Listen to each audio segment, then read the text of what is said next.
Hey guys, Wyatt Claypool here.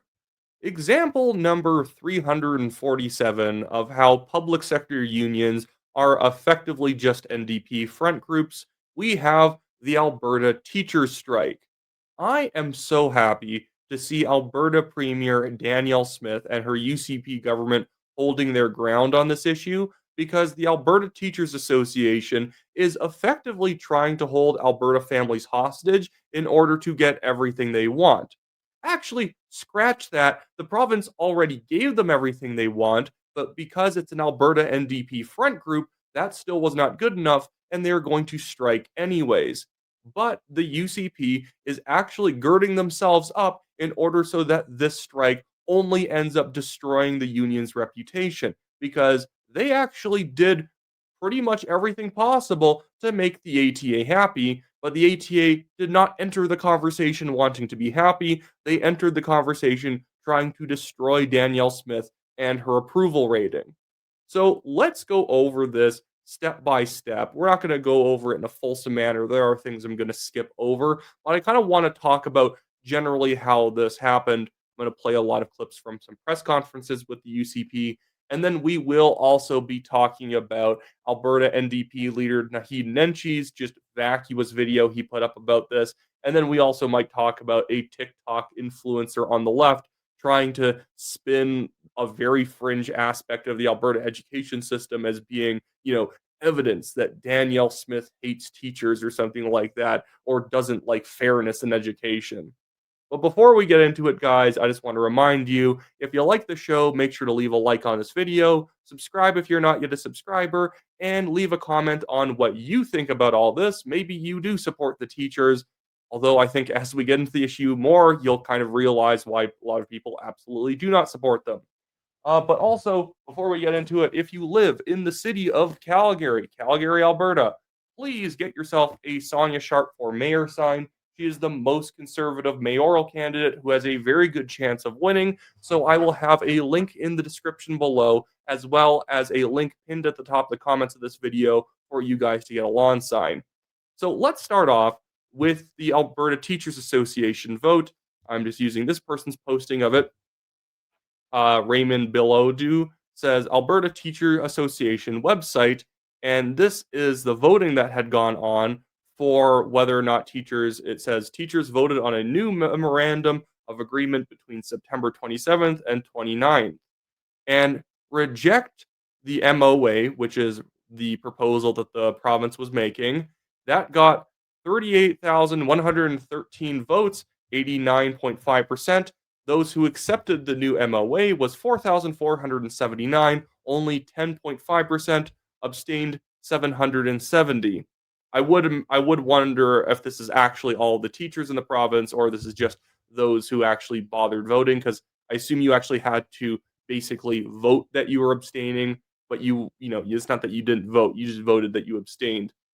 This is absurd that they had so much teacher agreement on something so stupid. And it really, what it is that the Alberta Teachers Association and the union bosses completely leave their own people in the dark. They basically just put on a propaganda show for them that the UCP is evil and that whatever the ATA says is good. And so if the ATA tells you that you're being ripped off, you're not being paid enough, the province isn't giving enough support and benefits, well, then you're just going to take that as gospel truth because every single day you're just told that conservatives are evil and Danielle Smith is evil. But let's move on to some reality here. I want to start off with some clips of Danielle Smith and her team discussing what's going on. We'll start off with this clip of Nate Horner, the finance minister of Alberta, speaking on this issue. This was at a press conference hosted with Danielle Smith. I think it's important to start at the beginning. So when we're dealing with anyone in the public sector, we say that we want to be in market. So we're looking at what's happened around us, not just what has or hasn't happened in Alberta. So we're confident with this deal that we'll be high in market. In fact, as the Premier's speaking note said, a Category 5 teacher, I believe that's one with 5 years of education and 5 years of experience on the grid, would receive that amount. And that's kind of an apples to apples comparator that the bargaining teams like to use. I can get you some detailed numbers about a first year teacher. I don't have those in front of me. But like I said, we're confident that through the other measures that were on the table, the grid harmonization, the other pieces, that puts Alberta teachers very high in market. So they're basically saying that they're looking at basically how other teachers are compensated in sort of, I guess, the market of education. And when you actually look at what they're offering, it's quite good. This was posted by Chris Sims at the Canadian Taxpayers Federation. This is a screenshot of the proposed grid in terms of years of experience and how much you've and how many years of education you've had. If you have 5 years of experience, which is you could take a 4-year degree at a university in philosophy or English or policy studies or something like that, mathematics, and then you take a teaching certificate on top of it, that would be 5 years. You could also just take a 4-year teaching degree. But with 5 years, after 9 years of experience on the job and having that 5 years of education, you're making $114,000 a year. Even if you're just a 4 years of education, 110,000. If you go to 6 years, it becomes 119,000. I'm good. Yes. Are these people becoming millionaires overnight with this money? No. But that's actually extremely good pay for a teacher because that also comes with more vacation time than the average Alberta worker. That comes with far more benefits. It also comes with a matching pension scheme where if you put money in, the province matches you into your pension fund. What is you can't make this is not deemed good enough. On top of that, you even have the Alberta government pledge to hire 3,000 more frontline teachers so that they could actually have enough people available to handle all the extra classroom complexity. Children with learning disabilities, children who have English as a second language. You can have 3,000 more teachers in order to reduce classroom sizes or give teachers support in the classrooms by having more teacher assistants or people who do special education type programs. Here's Danielle Smith talking about what they had proposed. Rick Bell, Post Media, question for the Premier. We don't have a teacher strike yet, but it may come. How determined is the government to maintain the position that it has, that you're offering a pay raise, I think, over 3 or 4 years, and also and that pay raise is 12%, by the way, over 3 or 4 years. Hiring additional teachers. But how resolute are you to remain on that position? I know there's negotiations, but in the words of former Premier Ralph Klein, I think in negotiations, he once said, I ain't going to blink. So there's a precedent for answering this question. How determined are you to maintain the position that the government has? And if you are wanting to maintain that position, why is it important for you to maintain that position and not give in to the counter position? We want to make sure that we have a fair offer for teachers, and we believe we do. It's 3% per year over 4 years, which is 12% in addition to some market adjustments. And so 95% of teachers would get more pay under the proposal we currently have on the table. This is a pay raise that matches what 83 other unions, including the United Nurses of Alberta, have already accepted. And we do sit well compared to other provinces that have already made salary adjustments. So if you look at 2027, consider all of the increases in this offer, as well as the salary adjustment that other provinces have agreed to. Keep in mind what's happening is when we see comparisons, they don't factor in what we're offering versus some of the jurisdictions that already have. And we use a competitive evaluation. We have to agree to these things at the bargaining table so that we're all using the same set of facts. But if you look at a Category 5 teacher at the top end of the grid, by 2027, Saskatchewan teachers would make $98,142. BC teachers would make $96,142. Manitoba teachers would make $101,775. And Alberta teachers would make $107,009.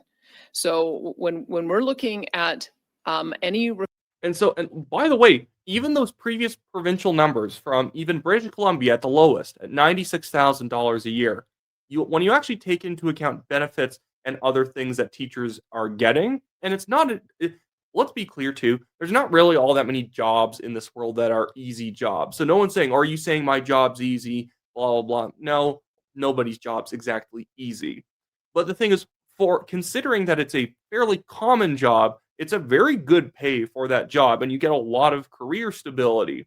And so it's already good pay in British Columbia. And then you come to Alberta and you're making over $10,000 more at the high end. And it's not like, oh, high end, when am I ever going to make it there? You just have to stay on the job long enough.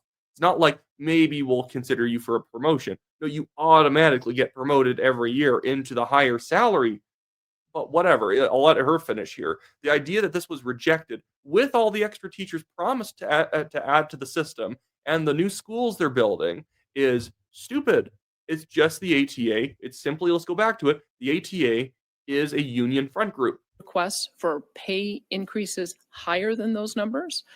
We are already very much competitive, but also will be the most generous for the typical teacher in Western Canada. And we do not want to sacrifice any trade-off between higher salaries and more teachers. We have been very clear that we have a $1 billion package that we have already announced to go to school boards to enhance their choice of teachers or educators. And by the way, you could even do all this and save money by just slashing ridiculous administration within places like the Calgary Board of Education, within schools themselves. There are so many like vice principals and other extra superintendents for schools and school districts that really only need one or two. I think, and this is something that happens in other provinces as well. Sometimes we're doing it worse than other provinces. Sometimes we're doing it better. I remember hearing BC having their nursing, their healthcare system compared to Alberta's, where Alberta has far fewer administrators than BC does, and they're paid less, or executive board members. But remember also, with the pay, Alberta has the lowest provincial taxes. Provincial income taxes in Alberta are quite low. So you're also getting that as a good deal as well. Education assistance through the bargaining process. We already put another 1,000 teachers per year on the table. And so we are asking the Alberta Teachers Association leadership to be very clear about what these trade-offs are with their members. And I hope that we're able to get to a negotiated settlement. We want to make sure that we are addressing the issues that we hear from teachers. They want to be paid fairly. They will be with this offer. We want to make sure that parents and frontline teachers know that this is a fair offer. We want to make sure that everybody has the same information. We know that the ATA is getting their position out through advertising in movie theaters and various other means. We will be getting this perspective out as well. And we hope that it'll win over hearts and minds of teachers and parents. We want to be fair to teachers. But we also know that the number one issue is addressing class size. We're addressing it one way in building out an $8.6 billion spend program to build new schools. That's one thing. There's just a need for more physical space. But we also need to have more teachers to be able to have smaller classes, and we need to have more education assistants to deal with classroom complexity. I would encourage Danielle Smith to follow this politician that I know a lot of people don't like, but I think he's underappreciated.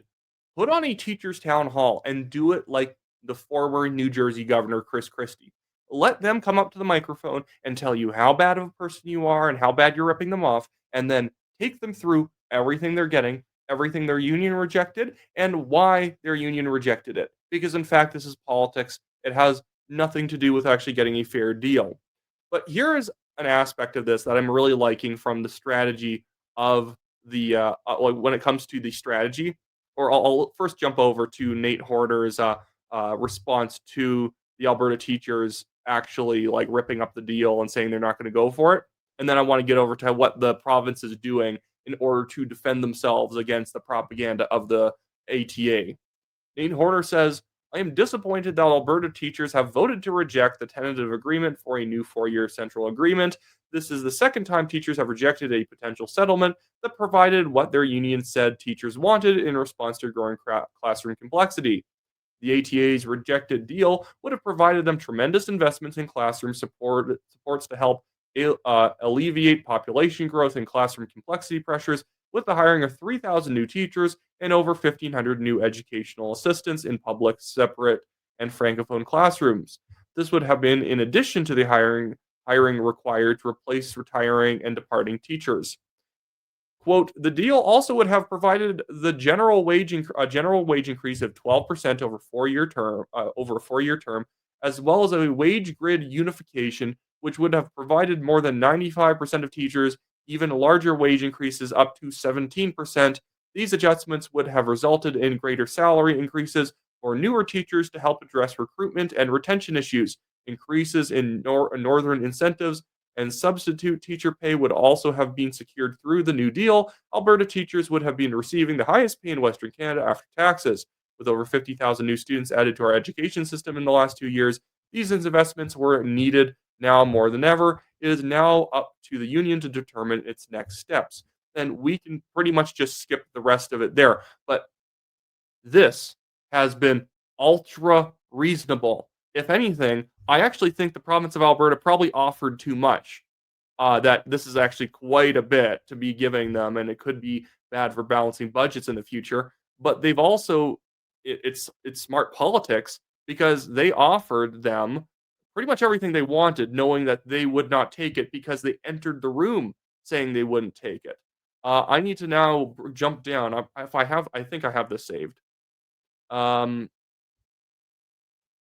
It's going. Do I have this here? If I don't, it doesn't matter too much. Yes, so I have this here. This is what Danielle Smith did in response to the ATA rejecting the deal, which is a very smart move. So she talks about how she's disappointed by all this and that the province is going to be actually giving over $150 per week to Alberta families, I think per child or maybe it's just per household, who have kids that are affected by the teacher strike. And so they're basically going to be giving parents the money to basically compensate for the fact that the teachers won't work, which is going to demonstrate the province actually cares. The province is trying to make it right.